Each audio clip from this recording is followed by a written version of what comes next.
Now let's see the use of can and could. Can और could को कब कहाँ और कैसे use करना है. So we are gonna to watch in this video, and please keep watching for the use of other models in my next videos.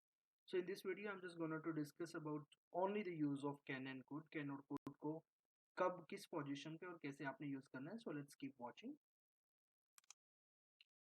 Now let's understand the use of can and could, right? Can और could का किस तरीके से use किया जाता है. किसी भी बात की संभावना होने पर हम can का यूज करते हैं, और can का जो प्रयोग है हम प्रेजेंट टेंस के लिए करते हैं. फिलहाल क्या संभव हो सकता है और इसके लिए can का प्रयोग किया जाता है. Let's take an example first. You can easily walk in moonlight. So the b example is there. वहीं हम कुड का जो प्रयोग है वो पास्ट टेंस के लिए कुड का यूज करते हैं. कैन का आपने ध्यान रखना है कि वो प्रेजेंट के लिए यूज होगा, और कुड का यूज है that is use for the past. Next there is example for the could. You could easily walk in moon night. So could का जो प्रयोग है वो फ्यूचर के लिए भी किया जाता है, भविष्य के लिए किया जाता है, लेकिन ये कोई सर्टेन नहीं होता. जब कोई चीज अनसर्टेन होती है तो वहां पे आप कुड का यूज करते हैं. Let's take an example like if you don't hurry you could be late. अगर आप जल्दी नहीं करेंगे, आप ये काम करने में देरी आपको हो सकती है. So there you will use the word could का हम वहां पे यूज करते हैं. For an example we could reach there by 10 o'clock. हम वहाँ 10 बजे तक पहुंच सकते हैं. तो वहां पे कुड जो है एक सर्टेनिटी नहीं है, अनसर्टेन है. तो वहां पे आप कुड का जो है वो प्रेजेंट में यूज होता है.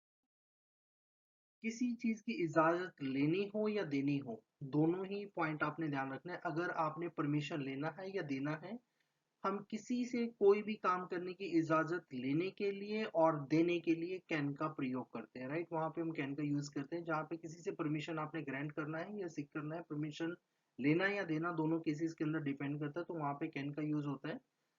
Example is there. Can I do this job please. क्या मैं ये काम कर सकता हूँ. You can go home now if you like.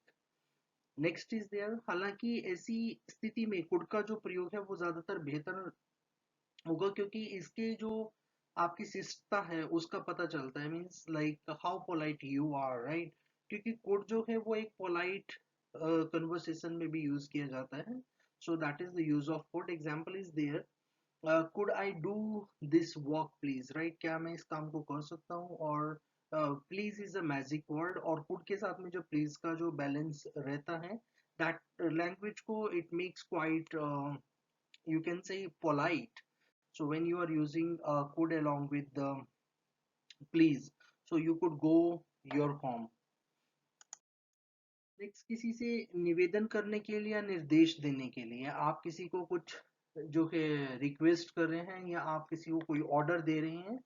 So like अगर हम किसी से कोई मदद लेते हैं या किसी का कोई काम करने के लिए कहते हैं, तो उसमें आप जो है वो वहां पर भी हमें कैन का प्रयोग करते हैं. वहां पे कैन का यूज होता है. Example like can I use your phone please. क्या मैं आपका फोन यूज कर सकता हूँ. Like can I have my water bill please. So दोनों में ही क्या है कि एक में तो फर्स्ट एग्जाम्पल अगर आप देखें like can I use your mobile phone please, तो यहाँ पे आप किसी से एक रिक्वेस्ट कर रहे हो, राइट, निवेदन कर रहे हो, तो एक निर्देश आप किसी को दे रहे हो. तो वो सेकेंड एग्जाम्पल आपको रिप्रेजेंट करते हैं कि like can I have my water bill please. मदद मांगते वक्त हम कुड का प्रयोग करें तो वो ज्यादा बेहतर होता है. मैंने पिछले वर्ड्स में भी डिस्क्राइब किया है. जो कुड है वो एक कंसीडर किया जाता है, एक पोलाइट वे होता है लैंग्वेज का यूज करने का. इससे आपकी शिष्टता का पता चलता है कि that means how well you are in good in talking with the people. So could is specially used in that sorts of forms. अगर लेट्स टेक एन एग्जांपल, आप किसी हॉस्पिटल में हैं, कहीं किसी संस्था के अंदर है, या likewise you are in any public places. So if you are using could instead of can, so that it is considered as a good way of talking.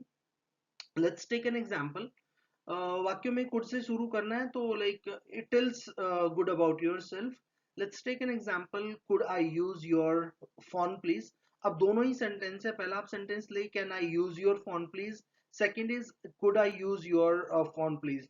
तो दोनों को जो सेंस है, डिलीवरी, जो सेंस ऑफ डिलीवरी है, pitch of जो voice है, या आपका जो वे है उसको रिप्रेजेंट करने का, that remains quite different than the first one.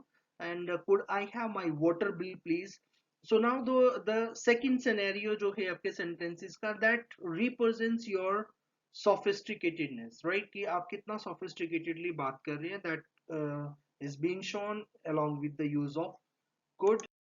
Next is there योग्यता, किसी चीज की आपने बतानी है, एबिलिटी की अगर आप बात करें तो वहां पे आप कैन का यूज करेंगे किसी का, लाइक जैसे सिकल को बताने के लिए आप कैन का ही प्रयोग किया करते हैं, जैसे कि like for an example is there she can sing a classical song, right? तो वो एक क्लासिकल सॉन्ग गा सकती है। सो वही योग्यता के संदर्भ में कुड का जो यूज है वो पास्ट के लिए मीन्स, अगर आपने लेट्स टेक एन एग्जांपल, किसी की कोई एबिलिटी है उसको आप पास्ट में अगर डिफाइन करना चाहते हैं तो वहां पे आप किसका यूज करेंगे, कुड का यूज करेंगे, क्योंकि कैन का जो सेकेंड फॉर्म है that is the could. Example is there he could run like a leopard. Example again second is there she could sing a classic song. So कुछ offer करना हो तो वहां पे भी आप किसका यूज करेंगे, किसी के लाइक ऑफर करने के लिए हम कैन का प्रयोग करते हैं, जैसे like can I do this if you like, right?